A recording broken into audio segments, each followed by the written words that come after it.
Hello guitar players on a budget. If you're looking for a review of the Boss Katana MkII, that rhymes, this is not it. This is an opinion piece, as some of the newspapers call it. Now, for years, I've been reviewing small amps from the Fender Mustangs LT, GT40, Vox VT30, modeling amps, beginner stuff, modeling amps, smaller amps, and every single time, Spiders, every single time someone says, yeah, but what about the Katana? And every single time I got a comment, I do not know because I never had the chance to play one. Then I met Thomann, I'm like, I gotta go play a Katana, so actually I have an answer to that question. And then I don't have time and I don't.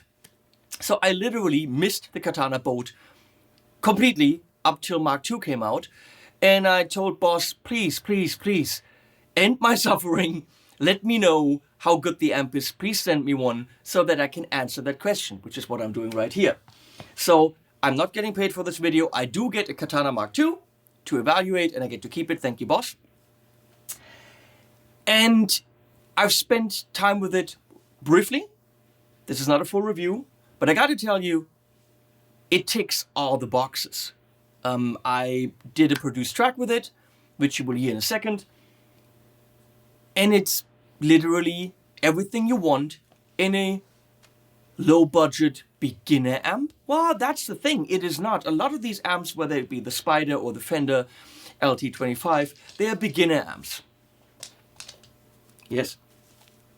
You want a beginner amp? What? You want to look at the Katana with me, X? Okay. So, let's check out the track first.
Well, X is still here. So this is not just, and that's what the great thing about it is not just the beginner amp to get a feel for different things in terms like what is clean, what is crunch, what is high gain, what does brown mean, you know, the brown sound, the monoplexy high gain thing. It's not just an amp to learn about effects types, which it has tons of. It's not just a little convenient programmy thing to have in your living room, which is probably where this one will sit as a smaller, quieter living room option. With its 100 watts, which this is actually a great low-budget gigging amp. It has everything you need, from the effects to the sounds, and it is loud enough with its 100 watts to play a gig. So that way it's great. Since it can accept the GAFC foot switch, you actually have a lot of what you want right there at your disposal, which is great. Now, let's zoom into this stuff. Again, you're not going to hear any more sounds than you just heard. So even if you know nothing about this thing, it's easy to figure out. There's no menus, except for when you use it with the app or the software. But you got the sounds, and now on Mark II you have even more sounds by hitting the variation button. Those were previously hidden in the software. Gain, volume, full EQ, that's it. And it feels good. It doesn't feel flimsy. It doesn't feel like a beginner thing. I love that you have the booster, which makes the channels more flexible. And then mod is right in it on the same knobby. Effects and delay and reverb, so pretty much per preset, everything that you want right here. Then you have presets, you have different wattage options, but what's really great is, and that's where it comes into play for live or even expandability, it's got a line out and preamp in. And the greatest thing is it's got this stereo expand switch. Now go and watch Andy Ferris's channel, The Guitar Geek, where he shows you how you can use two of these coupled together with a stereo expand to do a full stereo rig. So this is really, really cool. This is the effects loop, and there's a separate power amp in, which is great. Maybe you want to use it to power your modeler. Foot control, phone out, all that stuff, and USB to either record or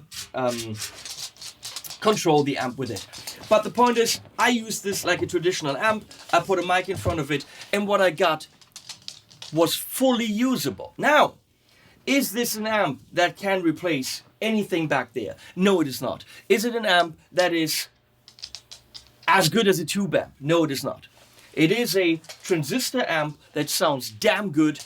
It is a amp with a lot of effects. It ticks a lot of boxes. Will you go in a professional recording studio and work with this? You shouldn't. Get a tube amp, get good shit. But if you don't have a professional studio or the good shit, this absolutely will get you sounds that are usable for home recording, for demos. It can definitely compete with much more expensive amps out there. So, is it as good as having a tube amp and a pedal board of high-end pedals? No, it's not. But it's pretty damn good for the money. That's what matters. So it's very easy to recommend this over a lot of the competition on the market because it's just good. So, again, just my opinion, not a review. There are so many videos where you can hear the sounds. Go to Andy, go to The Guitar Geek. He's got a billion videos about the Katana. There's no need for me to do this. But I finally just wanted to let you know what I think about it. This is good. Boss, you've done well. Links below, and some animals at the end.